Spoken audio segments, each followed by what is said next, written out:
On a warm, sunny afternoon, southern Michigan, 1968. There's over 200 plus Parrott rifles, other known as cannons, reenacting Civil War cannons, or Parrott rifles was the official name, putting on an exhibition target practice, Summerset, Michigan. I was 7 years old.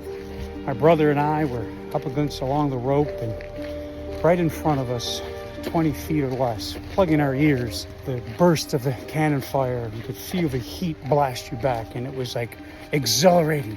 Everything a young child would just feel, the experience. And there was a moment during that, standing behind the rope as the cannon fire was blasting 200 to my left and my right. For some reason, I turned and saw on the top of a bluff, roughly 50 yards away, an old family friend named Nick Bowen on a horse. I don't know what it was, but I tapped my brother on the shoulder and said, "Nick," and we ran. We got about 20 yards. Suddenly we were pushed forward through an explosion.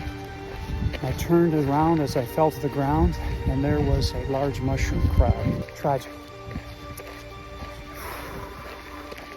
3 men were killed as the 7-year-old boy witnessed the chairs and smoke and everything flying through the air and screaming. Total chaos ensued, as you can imagine, after the explosion. All I remember as a 7-year-old boy is running. Running where, I don't know. I just remembered I found myself underneath a car, shaking violently. I remember very well. A hand reached for me, pulled me out from my right arm. And it was a friend of my father's dressed in reenactment attire. And he placed me at the base of a tree with my other siblings. And he began to sing songs on his guitar. I never forgot that tragic moment that turned into something quite remarkable and beautiful. The story that really inspired me on that tragic day: 3 men were killed, many wounded. I was so lucky to to turn and go up the hill, because right next to my brother and I was a redhead young man who we later saw being carried away, knowing that could have been either my brother and I. Oh, a tragic past, but that's not my story. You see, that story is a scar that to this day I draw upon with appreciation of life and those around me. It's why I look at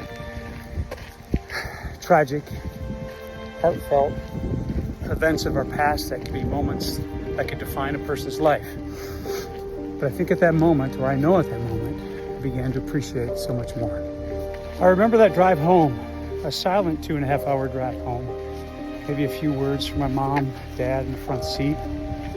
But as we got home into our small rural town in mid-Michigan, I remember turning on the evening news with Walter Cronkite. Unbeknownst to myself and my family, in that newsreel was this woman I recognized. All of us in that living room recognized her. It was my mom. It was my mom running to help. Whew. That tragic moment, I get to witness on national news, my mom running to the explosion, running to those in need. Think about the impact that makes on a 7-year-old boy throughout his life into a man. Later finding out my father also ran. He ran to help, directing traffic, helping those in need, doing what he had to do as being called at that moment in a tragic situation.